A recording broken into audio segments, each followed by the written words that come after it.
Salve! Bem-vindos à série de vídeos que vão falar dos principais quadros psiquiátricos e transtornos encontrados hoje em dia. Mas, se você tem algum diagnóstico ou acha que se enquadra em algum, fica o disclaimer. Estes vídeos não são para você fazer checklist de sintoma, tá? Eles são para a gente entender melhor o que nos acontece, o que nos atravessa. Não tem jeito, o certo mesmo é terapia. Mas vem pra conversa, principalmente se você também estiver doente de Brasil.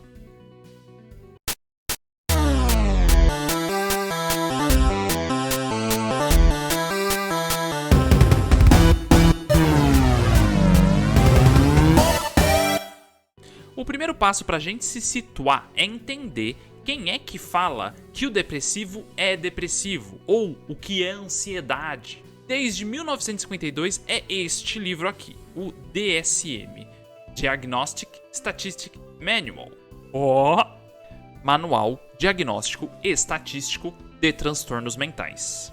Atualmente ele está em sua 5ª edição, e para a gente começar a entender o que hoje em dia é considerado um transtorno, a gente vai começar entendendo a evolução deste manual. Por quê?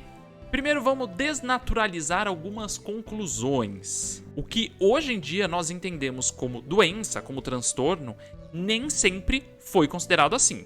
Por exemplo, a loucura. E para quem gosta do tema, fica a recomendação A História da Loucura de Michel Foucault, uma obra que nós vamos recorrentemente trazer nesse quadro, tá? A loucura teve sua compreensão alterada ao longo da história, de acordo com alguns aspectos que eram centrais em cada período histórico. É fácil a gente entender quando a gente compara os sintomas que atualmente são descritos como transtorno de esquizofrenia e os oráculos da Grécia Antiga. Lá, a gente tinha uma ideia de uma conexão com o divino. Então, a pessoa que falava sozinha era vista de forma muito diferente do que vemos hoje. Assim sendo, ela era tratada socialmente, o seu lugar na sociedade era muito diferente.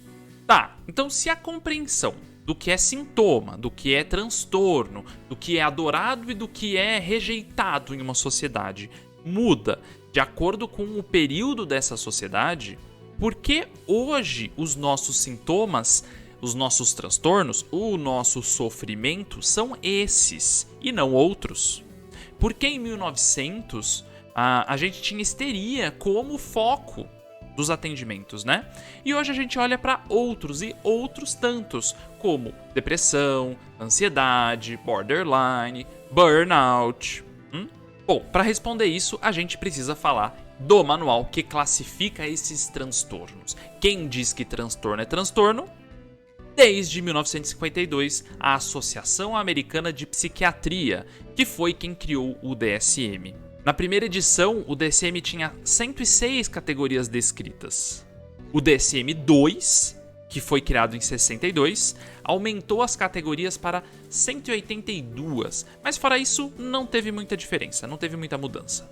Foi em 1980 que o DSM-3 trouxe alterações significativas. Antes, as classificações levavam em conta, na hora do diagnóstico, o olhar e avaliação clínica, ou seja, levavam em conta a experiência subjetiva. Até o DSM-2, a gente ainda tinha também as classificações psicanalíticas como base. Como vocês já viram eu falar algumas vezes, a neurose, psicose e perversão ainda entravam nos diagnósticos. A partir do DSM-3, não mais. Aí, a classificação muda e passa a ser relacionada aos sintomas observáveis. Originalmente, a mudança era para trazer uma virada mais científica. E talvez até tenha mesmo, né? Eu não acho que foi de todo mal. O problema é que a partir daí, o diagnóstico de uma pessoa era um conjunto de sintomas. E a gente passa a ter a confusão entre experiência subjetiva e doença. É nesse momento que as pessoas começam a confundir tristeza com depressão, por exemplo. E muitos de nós vemos vídeos como este para tentar nos encaixar em alguma doença, que é uma prática que vai se tornar rotineira com o Dr. Google, não é mesmo? Outro problema dessa mudança é que isso vincula os transtornos aos fármacos que deles tratam.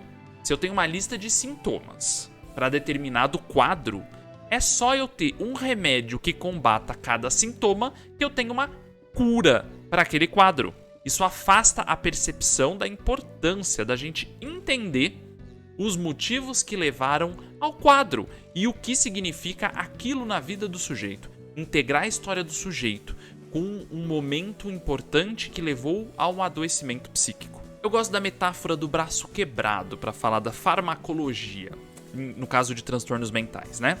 Se você quebra um braço, ele fica doendo.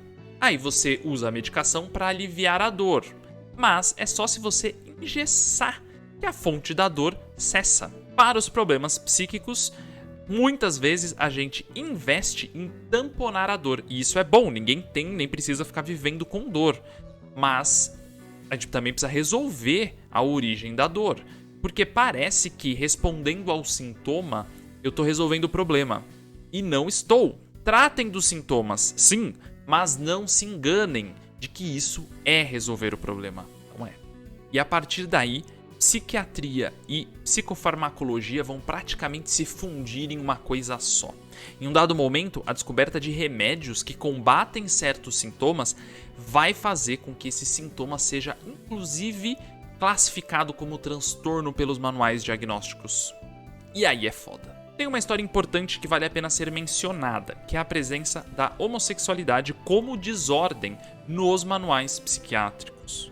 Para quem não sabia, ela estava inclusa nos DSMs 1 e 2, e foi só a partir de manifestações de militantes LGBTs na Associação de Psiquiatria Americana, que aconteceu de 1970 a 1973, que finalmente, em 1974, foi retirado do manual, ainda no DSM-2.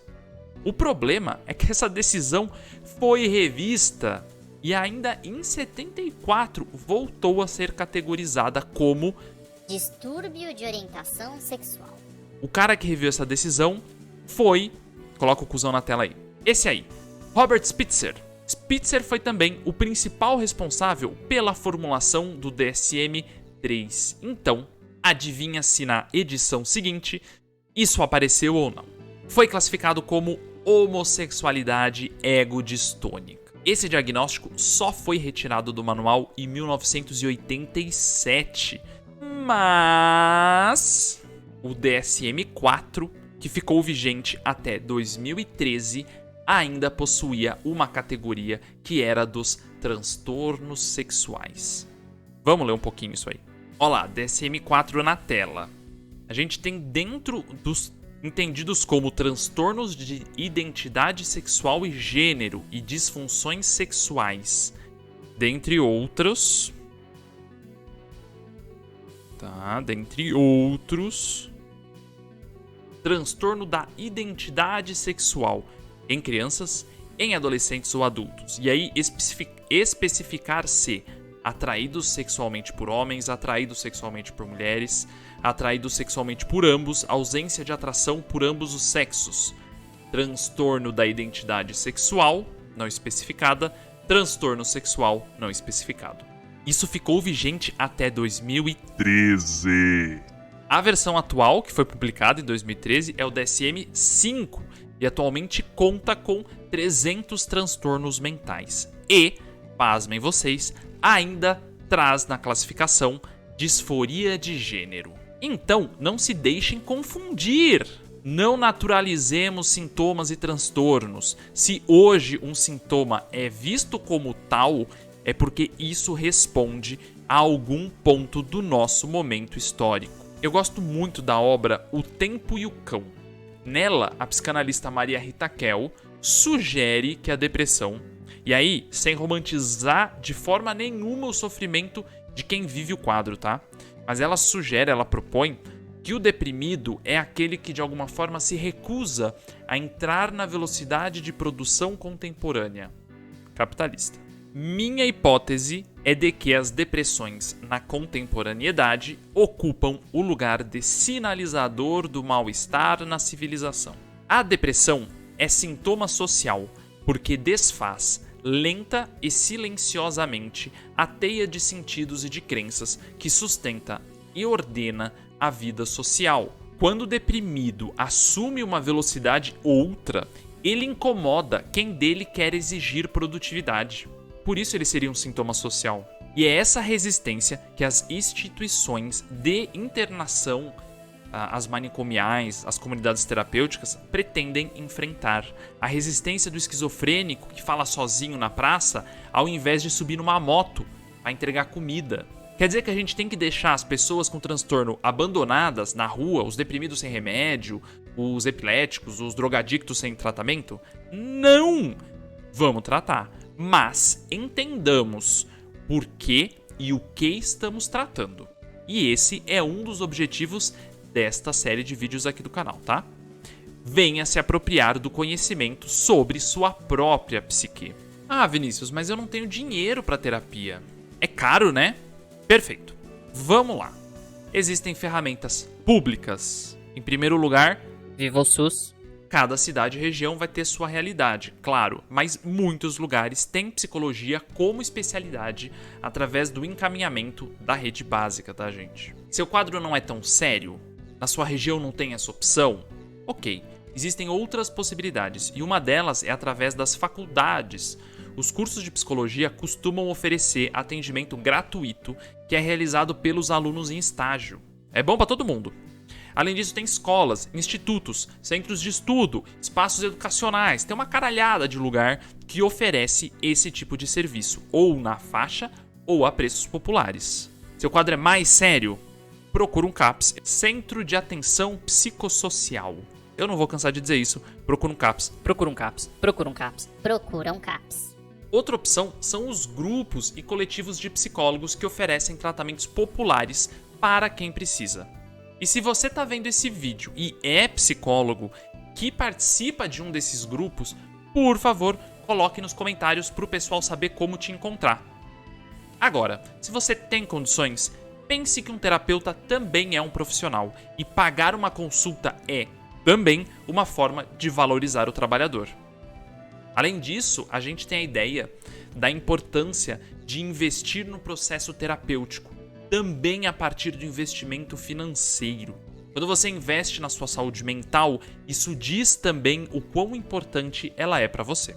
Tem uma história legal. A psicanalista francesa Françoise Dolto trabalhava em um hospital infantil que atendia pacientes psiquiátricos. E ela conta que antes de cada atendimento, ela fazia as crianças irem no jardim do hospital pegar uma pedrinha. Esse era o pagamento. O tempo que a criança investia nesse movimento de ir pegar a pedra fazia com que essa criança, simbolicamente, já estivesse investida no tratamento. Essa série de vídeos não vai substituir terapia, tá, gente? Mas espero que ajude. Aproprie-se do conhecimento sobre você mesmo. E se você também está sofrendo de Brasil, não está sozinho. Até a próxima. Sou brasileiro, eu sou bem